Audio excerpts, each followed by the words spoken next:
Então, bom dia. Vamos iniciar com oração e agradecimento e depois pedimos a Ele que nos abençoe. Grandioso Deus e Pai de nosso Senhor Jesus Cristo, sabemos que Tu, daí do alto, de toda a eternidade, vendo tudo que se passa aqui nesse universo, tanto nos corações das pessoas, enxergando o futuro e os nossos caminhos vindouro, Tu conheces tudo. Por isso nós te agradecemos a Ti, te louvamos de ser um Deus eterno, um Deus onipotente, onipresente e que conhece tudo tanto e nos abençoa até nas maior dificuldade que temos. Sabemos que Tu está vendo tudo e nem sempre Tu atende ao nosso pedido, sabemos que não é da Tua vontade. Mas, Senhor, nós pedimos agora neste momento que abençoe o Senhor que vamos cantar, que possamos, Senhor, cantar este louvor, que seja a honra e glória do Teu santo nome. Pedimos em favor do estudo da Tua palavra. Primeiramente, a mim peço sabedoria a Ti, que me dê mais entendimento. E agradeço por todo o entendimento mais que Tu vem me dando, me ensinando através do Teu Espírito Santo e através da Escritura Sagrada. E pedimos em favor do entendimento dos irmãos, aqueles que estão presentes, e pedimos em favor daqueles que estão ausentes, que possam à noite estar aqui novamente neste local, para junto, te reunido, te louvá-los. Pai Santo, pedimos em favor da família, de nossos filhos, nossos irmãos na carne também, o nosso irmão em Cristo, e pedimos a todas as igrejas que reúnem neste horário, ou em outros, cada um no seu local. Por Jesus que pedimos e por Ele agradecemos por perdão dos nossos pecados. Amém. Vamos começar a cantar o hino 419, uma mulher pediu. Então, 224, entendi, 224. Ele canta à noite, se Deus permitir. Vamos cantar 419 e também 421. E o outro vocês escolhem. Todos se explicam em Ré maior. Não, 419 está em Fá maior.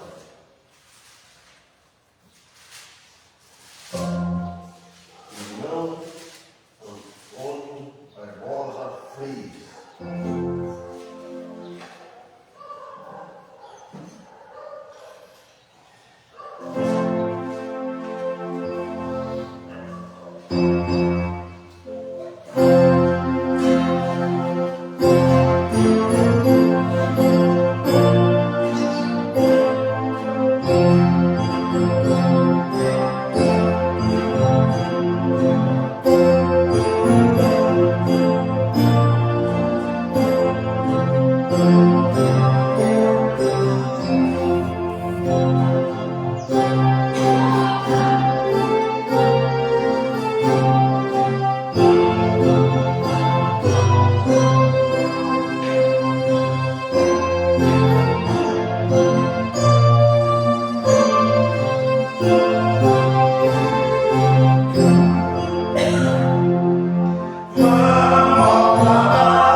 121. Ré maior.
Mateus 22, aquele dia, se não me engano, acho que foi até o 14. Fomos até o 14, Mateus 22.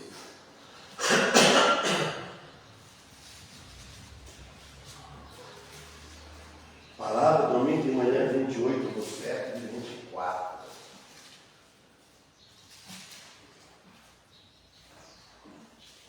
Aqui no versículo 15 e diante vai falar o dinheiro coletado para César. Esse pessoal fazia cada pergunta para Jesus, uma vez que de toda maneira eles queriam, eles apanhavam Jesus na rua, alguma falha. É interessante, né? Mateus 22, 15. Que no 14 diz: porque muitos são chamados, mas poucos escolhidos. Porque ele chama muitos, todos, muitos são chamados, mas poucos escolhidos. Esse muitos, mas esse muito, que ele inclui o mundo inteiro. Jesus disse isso, né? O mundo inteiro.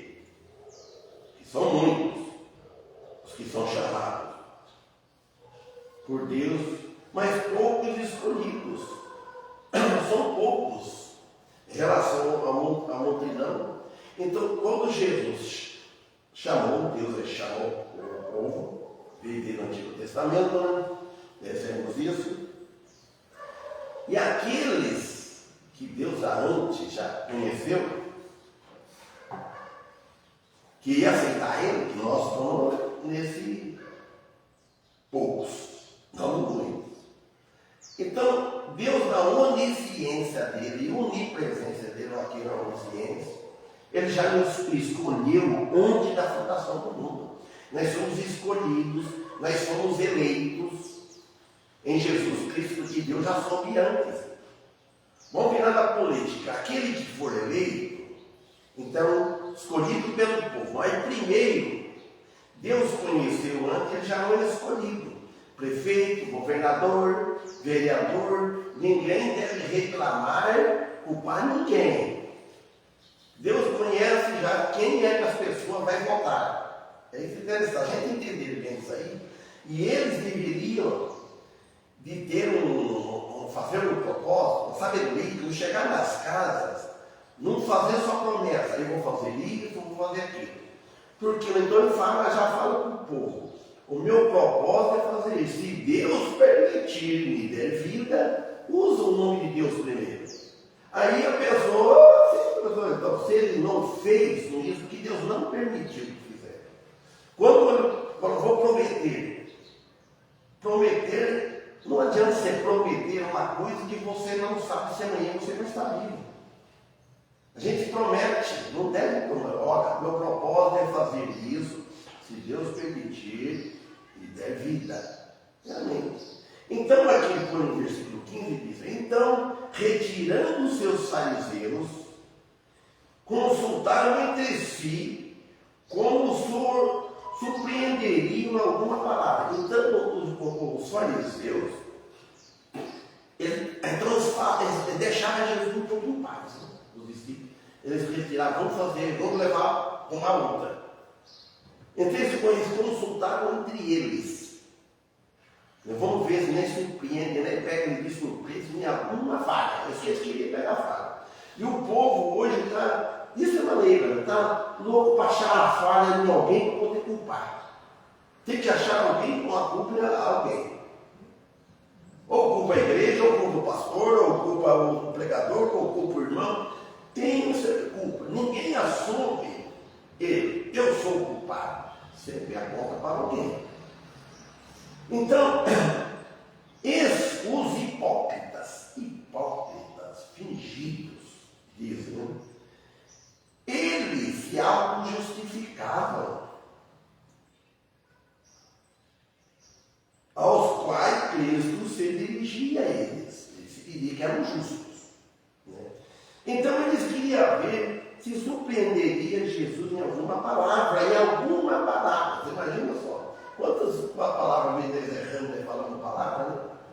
Jesus nunca errou uma palavra, ele era perfeitíssimo. Deus não tinha como acusar. E nós não pregar, não falar, não discursar, não pregar a palavra de Deus, mas acho que ele falha nas nossas palavras.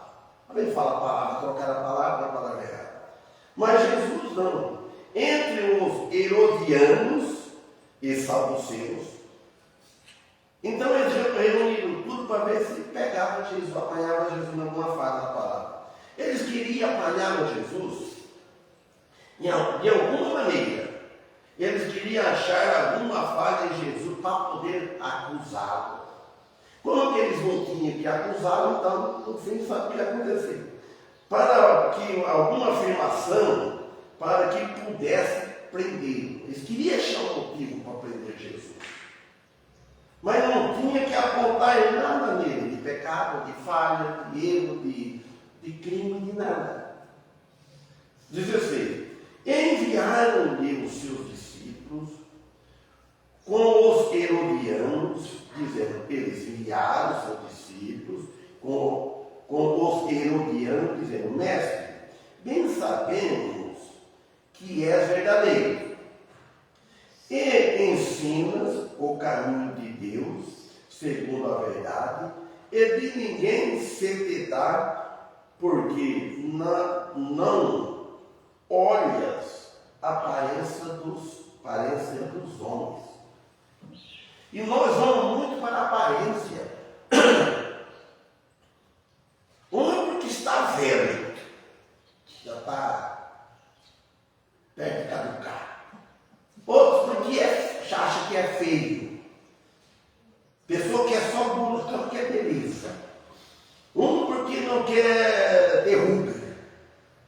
Ó, tanta coisa. E Jesus não olhava para a aparência das pessoas, se era bonito, se era feio, se era negro, se era pardo, se era nada. Então ele fala aqui, ó. Ele ensinava, então eles reconheceram os discípulos, que tu não é verdadeiro. É o verdadeiro. E ensinas o caminho, Jesus ensinava o caminho, porque ele é o próprio caminho. O caminho de Deus que estava vivo aqui na terra, ensinando. Segundo a verdade, Jesus não falava, você tem uma mentira, não pegava religião. Não tinha igreja ainda. Jesus depois falou para Pedro, um verso, Pedro, pedrinho, cascalho, sobre esta pedra, Jesus falou, tu és Pedro, sobre esta, quando tu és um discípulo, um crente, sobre este, Jesus, a fonte, vai edificar a igreja nele, de Jesus. Então não tinha. E ninguém se dá por não se te dá, porque não olhas a aparência dos homens. Eles enviaram-lhe os discípulos deles, discípulos dos fariseus, com herodianos, que concordaram que Herodes era o Messias, eles achavam. E as adulações das quais não acreditaram absolutamente, mas, segundo eles acreditavam, era uma parte de sua armadilha engenhosa deles. Preparação, né? Ele estava preparando para fazer a pergunta. Ele estava preparando, fazendo tudo, armando o questionamento certo para fazer a pergunta. Aí diz 17 aqui, ó. Dize-nos, pois, que te parece? É lícito pagar o tributo a César ou não? Olha que eles pegaram, Jesus. Preparar tudo para fazer a pergunta. Aí eles disseram, é a lei de Moisés que aprova pagar imposto naquela época. A lei de Moisés, pagar imposto naquela época. Diz-nos, pois, que te parece? O que você acha? É lícito a lei de Moisés aprovar pagar imposto a César? Ou não? Eles disseram. Essa pergunta rugia em Israel. Naquela época, naquele tempo, e muitos não gostavam. Ninguém gosta de pagar imposto. Se tiver alguém que fala que gosta de pagar imposto, ninguém gosta. Mas alguém veio de pagar imposto. No pensamento deles, de qualquer modo que ele respondesse, ele acompanharia Jesus. Então, se ele tivesse dito que não era legal pagar imposto, isso o teria posto em oposição contra o governo romano. Eles queriam, foram aumentando a pergunta até para chegar no que eles queriam. Se ele tivesse dito que era legal para eles, ele teria negado a sua afirmação de ser o Messias prometido, o libertador de Israel. Jesus disse que era o Messias, era o rei de Israel, era o libertador. Diz hoje, Jesus, porém, conhecendo a sua malícia, diz, por que me experimentais, hipócritas? Jesus já ia direto na ferida deles. Jesus não estava com beleza, não. Como hoje. Não passava a mão na cabeça. Ele respondia. Ele não ofendia. Nós devemos responder com as pessoas com sabedoria. Não devemos humilhar a pessoa. Não devemos falar um nome qualquer para a pessoa. Vai no assunto, discorda com a pessoa no assunto que ela está errada, sem ofender a pessoa. Havia pessoas que falam, você é, não vou repetir nome, né? Fala qualquer coisa, mas não deve. Mas Jesus conhecia a malícia deles e chamando-os de hipócritas, ele disse, por que me tentais? Vocês estão me tentando. Que pessoa que tenta, da outra perde a paciência e responde que nós somos fracos. Se começa muito a fazer pergunta, acusar, você perde a paciência. Mas Jesus não perdeu. Por quê? Ele viu através da sua astúcia hipócritas. Ele jogou isso nas suas caras, como João Batista fez chamando de raça de víboras. Jesus não chamou de raça de víboras, naquele momento tinha direito, ele João chamou. Olha o 19. Mostra-me a moeda do tributo. Jesus não mostra a moeda do tributo. E eles lhe apresentaram o dinheiro a Jesus. O tipo de moeda usado para pagar imposto. 20. E ele diz-lhe: de quem é esta efígie? E essa inscrição era provavelmente a imagem de Tibério na moeda. 21. Diz-lhe ele: de César. Ele respondeu. Então ele lhe disse: dai, pois, a César o que é de César, e a Deus o que é de Deus. O governo legal se reconhece aqui, Jesus disse ele. E o apoio para o governo se passa, se estiver feito corretamente. O apoio para o governo e o apoio para a obra de Deus aqui na terra, para manter o trabalho da igreja aqui na terra. Então, não deve misturar as coisas. Então, Jesus diz: dar a César o que é a César, e o de Deus o que é de Deus. É isso que pensa. Não é obrigação, é um dever. Você deve fazer. O governo precisa dos impostos, por ele poder arrecadar dinheiro para tocar a nação. Prefeitura, o Estado, etc. Precisa. E aí foi Deus em si, ele não precisa de dinheiro, mas a obra dele precisa de dinheiro. Então é isso que as igrejas devem contribuir com o amor. Nós vamos ver lá em 2 Coríntios, vamos ver. É 2 Coríntios 9, 6, 7. Depois nós vamos ver. Que é, por causa, vou ler já aqui, eu digo isto, que o que semeia pouco, pouco também ceifará.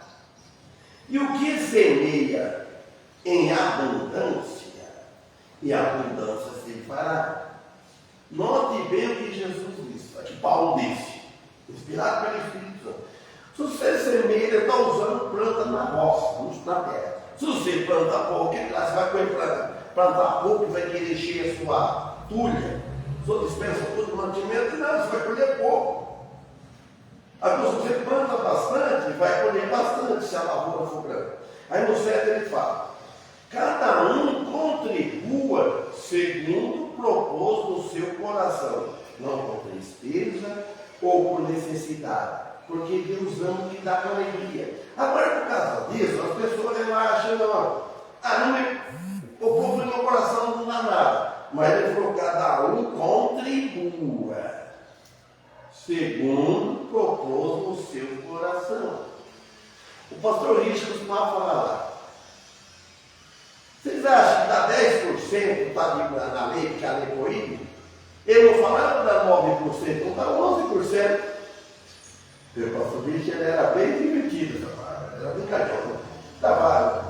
Não estou debaixo da lei, a lei de Moisés é 10%. Então dá 20%, dá 11%, dá 12%. Então ele fala: cada um contribua segundo o propósito do seu coração. Por aí. Não com tristeza, mas tudo que nós vamos fazer com tristeza, Deus não recebe. Ele não abençoa. Você vive com a vida miserável, dá todos os problemas, volta bem. Aí vai acontecendo as coisas, acontece, não analisa bem se está com a vida corretamente com Deus, debaixo da graça. Ele falou: não com tristeza ou por ter necessidade. Eu tenho necessidade, não. Porque Deus ama o que dá com alegria. Eu costumo tirar a primeira parte. Pronto, já. Você não conta com aquilo. Mesma coisa você não tem. É para a obra de Deus. Então, não estará em conflito um com o outro.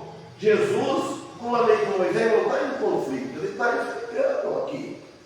Então, versículo 22. E eles, ouvindo isto, maravilharam-se, e deixando, eles se retiraram. Então, nessa declaração curta, mas uma verdade nova, surpreendente para eles, de governo para o governo que foi introduzido aqui para eles.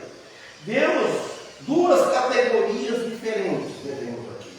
A igreja e o Estado devem ser distintos, separados, não devem ser unidos. A igreja e o Estado. A igreja não tem nada a ver com o Estado. O Estado não deve envolver na igreja. A igreja de Cristo, ela é a igreja, o servo da igreja, irmãos. O irmão Félix falou muitas vezes depois, a igreja, para ser servo, ser clandestina. Quer dizer que ou ela aluga um salão, ou ela faz um lugar para ela não ficar responsável para o governo, porque ela tem que pagar os impostos, declarar imposto. Ela é isenta de imposto, ela não paga, mas tem que declarar tudo. O cliente não pode, o tesoureiro sabe disso. Tem que ter um trabalho, ele tem que ter um livro caixa, declarar em nada, no escritório do Luiz Barros, para passar tudo. Foi recarregado tanto, foi comprado tanto, por isso. E é por isso. Todo mês de julho. Hã? Todo mês de julho. Todo mês de julho. Até no mês de julho, né? Então, finalzinho de julho, por exemplo. Por isso que no toque de tesouro já está. Foi treinado com o Monfera, porque quem foi aluno do Monfera já viu. Ele ensina certinho, ele até exagera com o Monfera. Ele exagera, mas pelo bem. O Monfera nunca errou por relaxamento, por ser justo demais. Por ser justo demais, porque não tinha necessidade. Agora, sobre a ressurreição, após 23. No mesmo dia, chegaram junto dele os saduceus, no mesmo dia, contando aqui, que dizem, não haver ressurreição, e o interrogaram, dizendo, mestre, Moisés disse, se morrer alguém, não tendo filhos,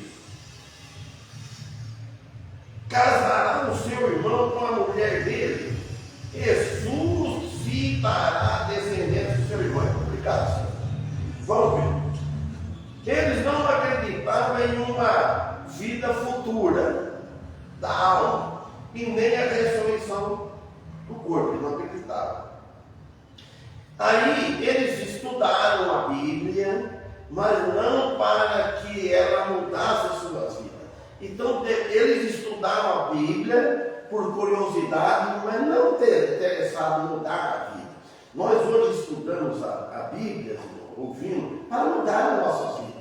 A Bíblia nos norteia a nossa vida, o que nós devemos fazer, para errar menos, porque nós vamos estudando a Bíblia e vamos errar. Aquele que fala mais erra mais, aquele que fala menos erra menos. Aquele que faz mais erra mais, aquele que faz menos erra menos. Mas não deve perder o norte, para para isso. Então lembremos aí em Deuteronômio 25, fala que quando ele falou aqui, que se morrer alguém, né, dos filhos, dos irmãos, vou ler aqui, eu escrevi aqui. Quando irmãos morarem juntos, quando os irmãos morarem juntos, e um deles morrer e não tiver filhos, então ele citará isso para Jesus, né? Então a mulher do falecido, ela ficou viúva, não se casará com um homem estranho, ela podia casar com quem ela quiser, estranho, ela ficou viúva, de fora. Seu cunhado estará com ela e a receberá por mulher dele e fará a obrigação de cunhado para com ela. Quer dizer, que se ele não estiver casado, se ele estiver solteiro, ou se a mulher não tiver filhos também, se ela ficou viúva e tiver filho, então ela está livre, não precisa casar com ninguém, com o cunhado. Ou seja, e o primogênito que ela lhe der será sucessor do nome do seu irmão falecido, para que o seu nome não se apague em Israel. Então, naquele tempo, olha aí. Então morreu, ficou viúva, ela não tem nenhum filho. Ela vai casar com o cunhado, né, para depois ela ter um filho. Ele vai se inscrever-se no registro da família como herdeiro, porque ela não casou com o de fora, casou com o cunhado, né? Do herdeiro que morreu. Aquele que morreu, ele continua, passa o nome para sempre, perpétuo, para sempre, fazendo parte da família, certo? Porém, se o homem não quiser tomar sua cunhada, tem isso também, fala lá, Deuteronômio 25, como 7. Porém, se o homem não quiser tomar sua cunhada, a mulher, subirá à porta dos anciãos e dirá: meu cunhado recusa suscitar o meu irmão, nome em Israel. Não quer cumprir para comigo o dever de cunhado. Não quer cumprir, a mulher não quer cumprir. Olha, a coisa foi para frente. 8. Então os anciãos da cidade o chamarão e com ele falarão. E se ele possuir, ele disser: não quero tomar, ele possuiu, não quer tomar. Olha o que vai acontecer. Então sua cunhada se chegará a ele na presença dos anciãos, e ele descalçará o sapato do pé. Ela vai tirar o sapato do pé. Note bem. E ele vai cuspir no rosto dele. Isso que humilhação, você não quer? No rosto. E protestará e dirá: assim se fará ao homem que não edificar a casa de seu irmão. 10. E o seu nome se chamará Israel, a casa do descalçado. Um exemplo disso nos encontra em Gênesis, também no capítulo 38, tem muitos antes que se deu a lei. Então, eles fizeram essa pergunta para Jesus, interrogando Jesus, então respondeu para ele. Estava eles somente afirmados no Antigo Testamento, no Antigo Pacto, e não foi transportado no Novo Pacto. Isso aí não foi transportado no Novo Testamento, essa lei. Se tiver morte, ela viúva. Hoje não, eles estão debaixo da graça, não estão debaixo da lei, tem que ser isso. Aí a mulher, se tem um irmão, se ela morreu, não teve filho, não ele morreu, e a cunhada tinha que casar. Então, aí, o 25, aqui no Mateus. Ora, houve entre nós 7 irmãos, contando. O primeiro, tendo casado, morreu e não tendo descendência, deixou sua mulher a seu irmão. Então, eles falaram para Jesus isso. Um caso que aconteceu. Esse caso, 26. Da mesma sorte, o segundo, e o terceiro. Um assunto interessante aqui, vamos ver. Da mesma sorte, o segundo e o terceiro, até o sétimo, 7 irmãos. 27. Por fim, depois de todos, morreu também a mulher. Pronto. 28. Portanto, na ressurreição, perguntando para Jesus. Portanto, na ressurreição, de qual dos 7 será a mulher, visto que todos possuíram? A mulher de qual dos 7? Todo possuiu ela. Você vê que não tem cartório, não tem nada disso, hein? Mulher. Jesus, porém, 29, Jesus, porém, respondendo, disse-lhe: errai, vocês estão errados, não conhecendo as Escrituras, nem o poder de Deus.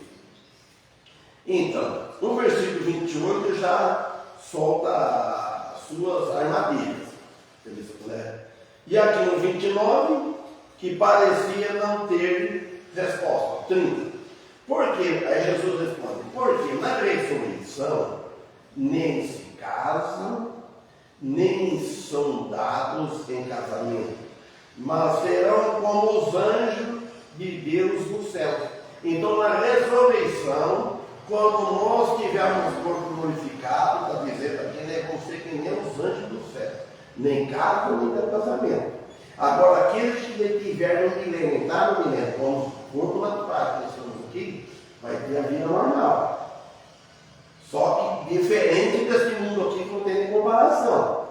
Porque quem vai governar o milênio, esse 1000 anos, é Jesus, é o governo perfeito. Mas vai ter pecado? Vai ter pecado porque vai estar o homem natural com a natureza velha. Mas o diabo vai estar preso, né, em cadeia, está algemado, ele não vai agir. Mas o próprio homem, pela natureza, ele vai pecar. Os animais também não vão ser inimigos dos homens, vai ser doméstico. Por quê? Satanás está preso. E hoje não, Satanás atenta no tudo, ele faz uma destruição nos animais, em todas as coisas. Ele só não pode com Deus. O Satanás, ele é um anjo caído, mas ele está debaixo da autoridade de Deus. Se Deus deixar, ele faz. Se Deus não deixar, ele não faz. Ele está seguro na mão, ele está solto, mas Deus que controla. Se Deus não permitir, ele não faz nada. Ele não atenta mais ninguém. Mas tudo que acontece, as coisas que faz, que Deus permite, não deixa. Deixa. Então, agora aqui o 31. E acerca da ressurreição dos mortos, não tende lido o que Deus vos declarou, dizendo, 31. Eu sou o Deus de Abraão. Lembrando do Antônio, sempre estava lendo, eu sou o Deus de Abraão, o Deus de Isaac e o Deus de Jacó. Ora, Deus não é Deus dos mortos, mas dos vivos. Nós sempre oramos dessa maneira. O Deus de Abraão, o Deus de Isaac, o Deus de Jacó. Então ele falou, Deus não é Deus dos mortos, mas dos vivos. Demonstra que o engano, meus irmãos, do grande plano de Deus que está edificado e afirmado sobre o que existe. Está todo enganado com o plano de Deus. Jesus está dizendo a esses homens que todos que tinham morrido na fé estavam entre os vivos. Estavam com o corpo está vivo. O corpo está morto. Ele está entre os vivos porque eles vão ressuscitar. Eles estão lá nos céus. Vivos que têm vida, eles têm vida. E lá no inferno não tem vida. Então a alma que está no inferno perdida não tem vida. Estavam vivos para sempre, estão vivos para sempre. Cristo ensina a imortalidade da alma. A alma não morre, o espírito não morre. E que Deus é o Deus de todas as almas que partiram e não dos que morreram pagão. Os que morreram pagão, Deus não é Deus deles. Deus é Deus daquele que parte deste mundo com Cristo. Porque a alma está lá no céu. Os pagãos não. O corpo está no cemitério todo junto. Tudo vai no mesmo lugar. E a alma vai para outro lugar. Deus não é Deus deles. Não adianta rezar para quem morreu. Não adianta pedir para quem morreu. Que Deus nos tira, não existe purgatório. Não. Então, também, grande investimento, irmão, que Cristo faria na cruz, o maior investimento debaixo do céu em todo o universo, que Cristo fez na cruz. Os que tinham morrido, para que ela não pedir. Olha, o que Deus é,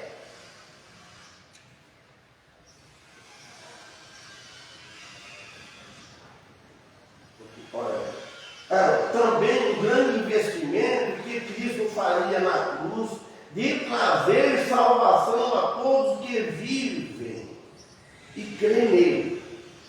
Foi um investimento que ele deu a vida. Não existe homem nenhum na terra que tem coragem de fazer um investimento desse. Se fazer não vale nada. Mas dele morrer, diz que uma mãe, ela dá a vida por um filho. É um investimento alto. Eu dou a vida, eu morro para salvar meu filho.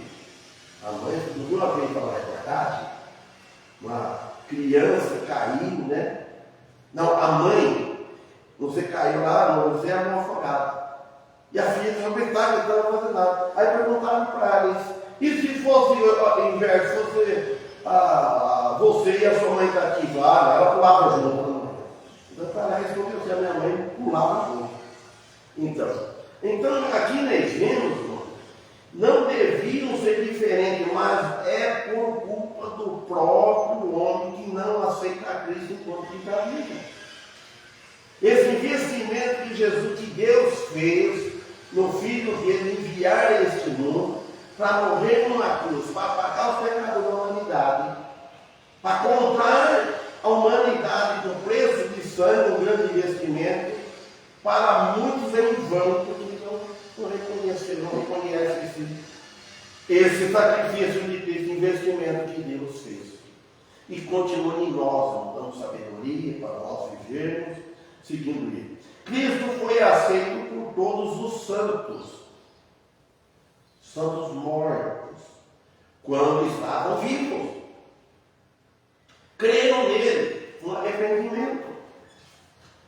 E, aqui o 33, e as turbas, abro parente, porque na outra está escrito, multidões, na Bíblia do celular, e as turbas, quer dizer, multidões, ouvindo isso, ficaram maravilhadas da sua doutrina.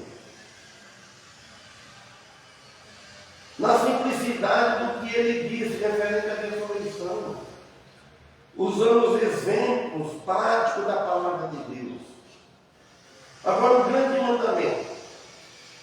E os fariseus, ouvindo que ele fizera e emudeceram os saduceus, reuniram-se no mesmo lugar. 35.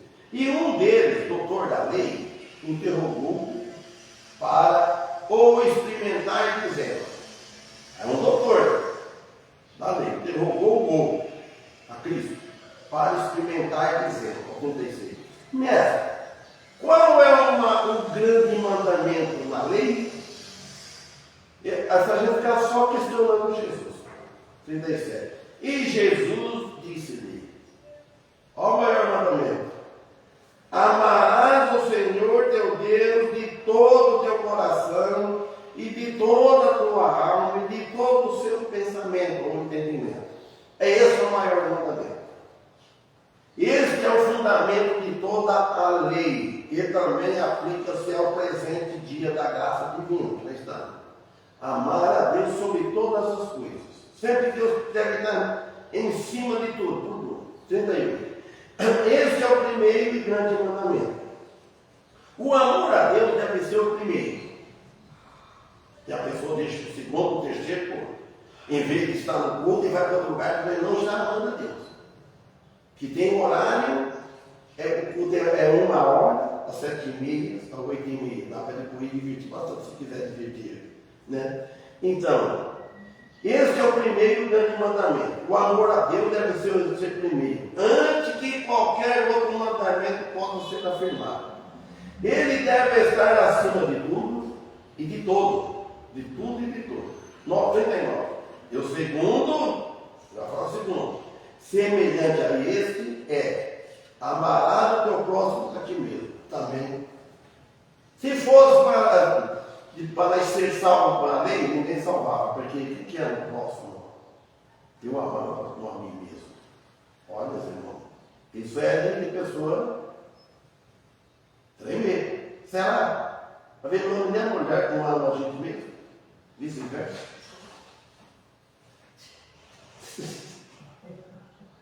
Eu ia falar uma coisa, eu vou falar depois. Eu falo muito aqui. Eu lembrei, eu não esqueci. Saiu de si. 40. Destes dois mandamentos depende toda a lei e os profetas. Que se alguém ama o seu próximo, confirma que ele ama a Deus. 41. Então inclui o Novo Testamento também, quer dizer, o filho de Davi. 41. Estando reunidos os fariseus, interrogou-os Jesus.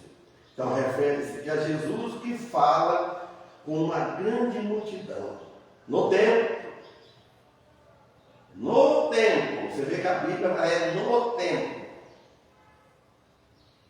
A qual continha muitos fariseus para interrogá-lo. Tem que ver com a pergunta mais importante, e com a qual jamais seria interrogado, porque pertence à Páscoa de Cristo o Messias. 42. Então, como ele perguntou dizendo: que pensai vós do Cristo? De quem é filho? Eles disseram: de Davi. Quais eram os pensamentos referentes ao Messias? De quem é filho? Ele agora os leva para a cara com sua identidade. Disseram: é filho de Davi, é a resposta correta, conforme 2 Samuel 7, 43. Disse-lhes ele: como é então que Davi, em espírito, lhe chama Senhor? Disse o Senhor ao meu Senhor: assenta-te à minha direita, até que eu ponha os teus inimigos por escabelo de teus pés. Então, o Messias era filho de Davi, em sua linhagem, e também o Senhor de Davi foi revelado a Davi pelo Espírito Santo, unindo a humanidade e a divindade de Cristo. Salmo 110:1 refere-se a Deus, o Pai, que fala com Deus, o Filho. A conversa. Assenta-te à minha direita.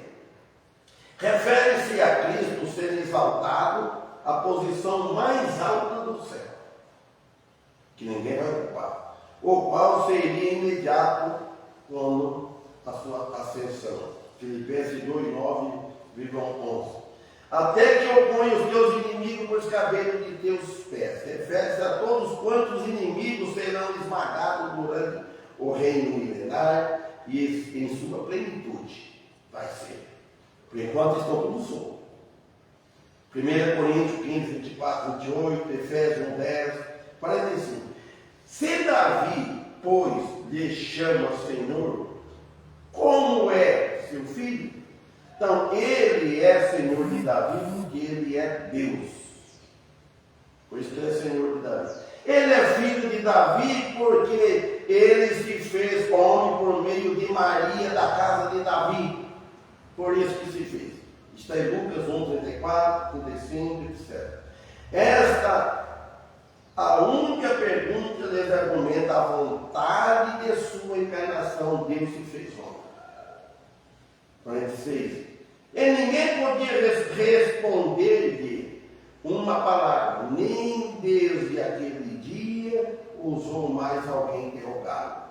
Não poderia refutar esse argumento. Demonstra o fato de que sua inteligência espiritual em Jesus e material, das experiências daqui também, e das Escrituras, este dia, além de algo que ele jamais tinha visto e nem tinha conhecido, esses inimigos, esses fariseus, saduceus, todas as pessoas da época acompanhavam, de ver um homem como eles, andando como ele, da mesma personalidade, assim, fisicamente, um homem de dores, mas daquela inteligência, aquela sabedoria, porque ele é um homem, é criador do universo, sabia todas as escrituras, conhecia os pensamentos. Imagina, você está numa multidão assim, e Jesus aqui conhecendo o pensamento de cada um.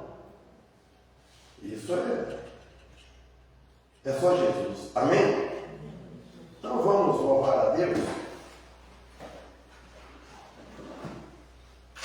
Fizeram tanta pergunta, não conseguiram nada. Jesus com uma só fez isso tudo ficar aqui. Esse é o mestre Jesus que eles estão seguindo. Eles não estão seguindo aquele que está morto, não. Não quiseram nem perguntar agora. Cheguei cansado. Qual é a pergunta? Qual é a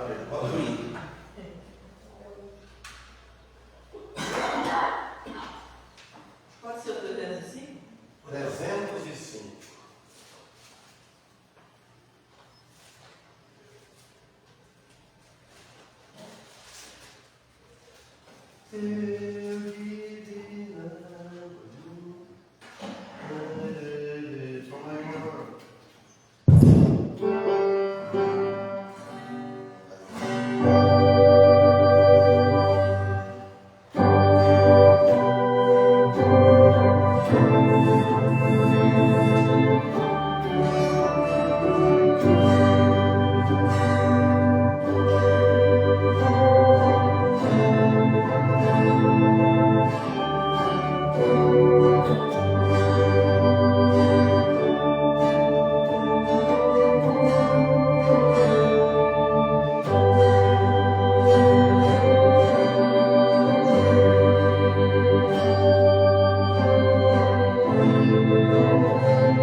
Antônio Instalações Elétricas, deve ser o Toninho, ele está assistindo.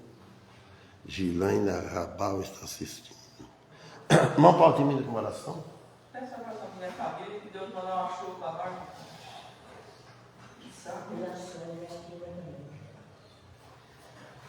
Senhor, né, nós agradecemos por mais essa manhã que estamos aqui, na sua casa, né, por tudo que aqui foi feito, pelo estudo, né, da sua palavra, pelo entendimento que o Senhor tem nos dado em cada pastor, Amém. por esses nomes que foram citados, né, por cada necessidade, por cada, né, que o Senhor esteja parando as nossas preocupações, os nossos problemas, né, no dia a dia. E pedimos, né, que o Senhor possa nos dar chuva na hora certa, né, molhar essa terra, o Senhor conhece as necessidades, né, da terra, daqueles que plantam, daqueles que vivem da terra, né, da necessidade do alimento que nós temos, né, que depende de tudo isso. E agradecemos pela salvação de Jesus Cristo, agradecemos pela igreja aqui, Amém. que ela possa sempre permanecer aberta. E pedimos pelo culto da noite que possamos estar presentes, né, e pelo dia de hoje, que o Senhor possa ter um dia de paz, de tranquilidade, cada um com a sua família, né. Por isso nós pedimos em nome de Jesus. Amém. Amém.